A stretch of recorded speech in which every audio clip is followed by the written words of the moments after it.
My brother gave me a CarlinKit wireless CarPlay module as a gift.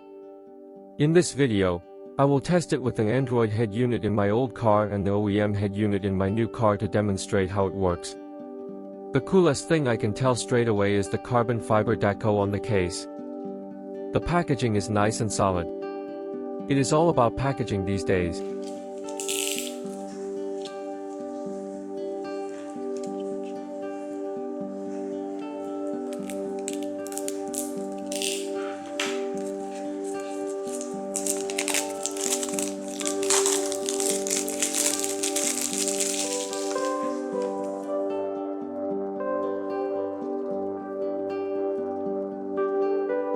Inside the box, there is a manual, the wireless module, and USB cable. Design of the module is really simple. The carbon fiber finish has been imprinted onto the case. I do not expect it to be real carbon fiber. Wouldn't it be much nicer if it is the real deal? There is an indicator light at the lower part of the module, which shall give off a red light when the module cannot connect to a device, and green light when it is connected. The USB cable has two different connectors, so does the module. One is USB-A and the other is USB-C. The connection should be interchangeable depending on the type of connection used for the head unit. The manual does not say much about the connection. If unsure, please go check online. For my cars, I will connect the USB-C to the module and USB-A to the head units. Let's go test it out. My aftermarket Android head unit does not have CarPlay, so I have an additional module for that. The wireless module works well with it.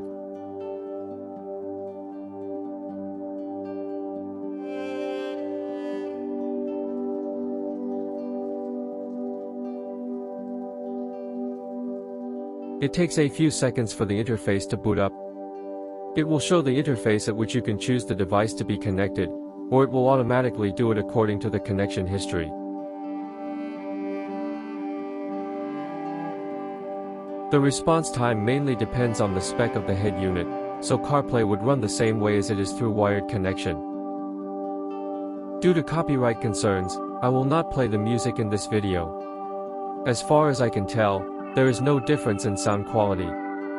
However, it could be momentarily distorted for a split second. I can live with that for the convenience.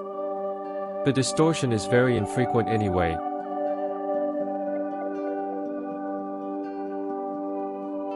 One of the shortcomings I found is the delay experienced when changing songs, which is roughly 2 seconds.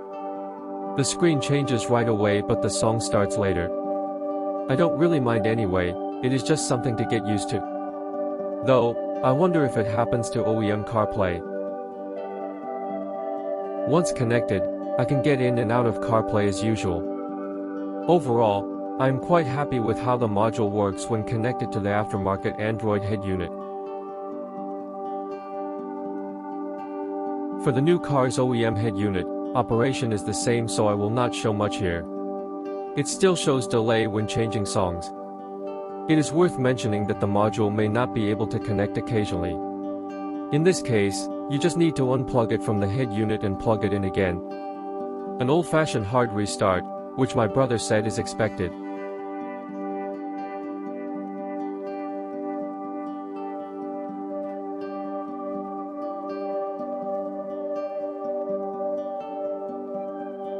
Now that I have wireless CarPlay, I can charge my phone using the built-in wireless charger. This configuration makes more sense in my opinion. However, putting the wireless module there results in some annoying resonance, and I am very sensitive to this sort of noise. I am going to build something stylish to secure it. I bought this genuine carbon fiber card holder on eBay. It is pretty cool and comes with a multi-tool metal piece. However, these are not the main reasons why I bought it. This card holder also comes with a spare piece of the band connector, which is also genuine carbon fiber. I can use that to build a simple yet stylish harness to secure the wireless module. I believe that at this point, you can tell I'm quite obsessed with carbon fiber. Ha ha ha ha ha ha.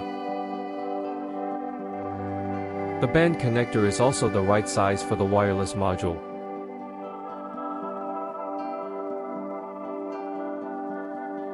I have to first retrieve the steel magnet from an old project, which I used as a MagSafe mount in my old car. The 3M tape was still quite strong even after a couple of years, which took me some effort to remove it completely.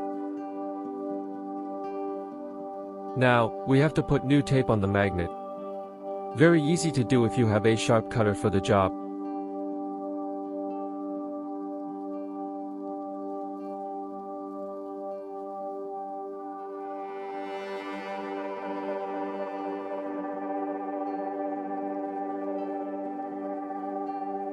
Taking the spare band connector out.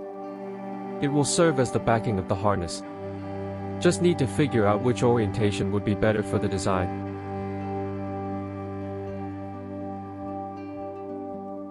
But first, let's stick the magnet on.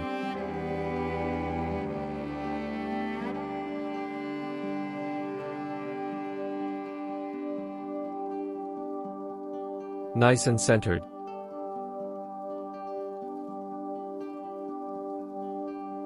Next, we have to see how to make this backing work.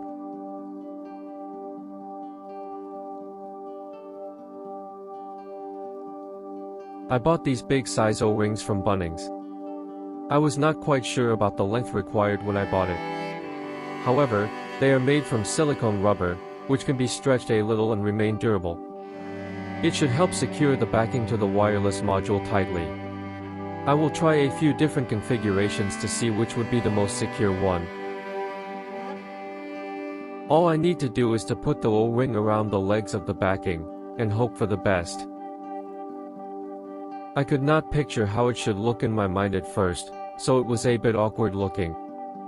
But eventually I got my head around it. Putting the harness through the short edge was not the best idea. It left a huge gap. Highly doubt that it would be secured properly, especially when driving.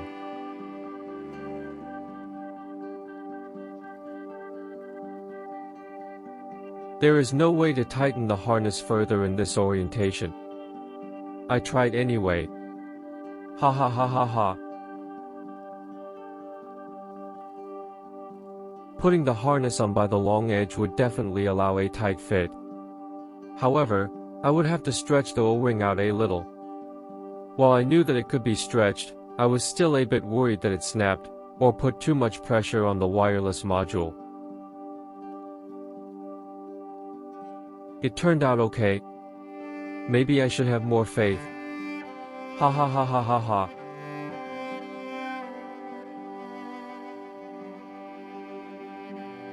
After centering the backing, the hardest bit was done. The wireless module was very well secured. It would not fall out even when I shook it vigorously. There was some tension put on the O-ring, but it should survive. Fingers crossed. For the car mount, I will use the ball mount for Steal-It. I really like Night Eyes products. Wish that one day they would sponsor me. Ha ha ha ha ha ha.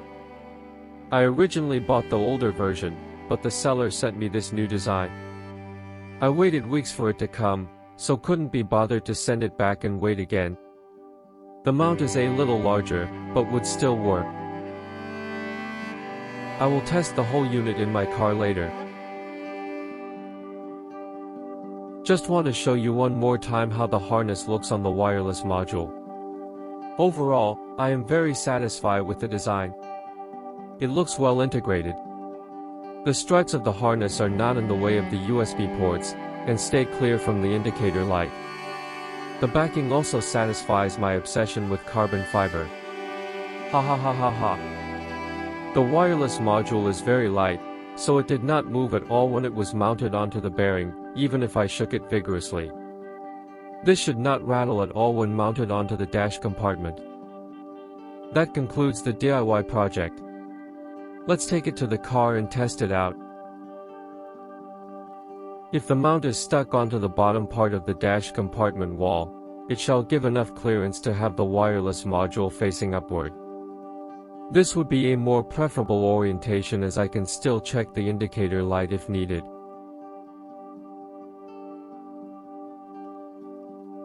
Make sure the surface is clean, and it must be flat to allow the best contact with the adhesive tape.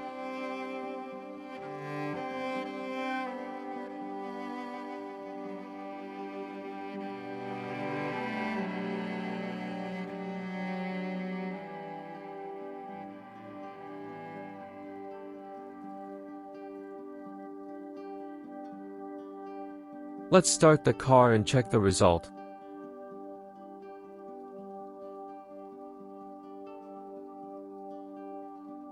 I really like how it looks now. The indicator light can be clearly seen. Some may think that it is distracting for driving at night, but I do not have any issues so far. The compartment is less cluttered. I am sure that it will stop the annoying resonance. Thanks for watching. See you next time.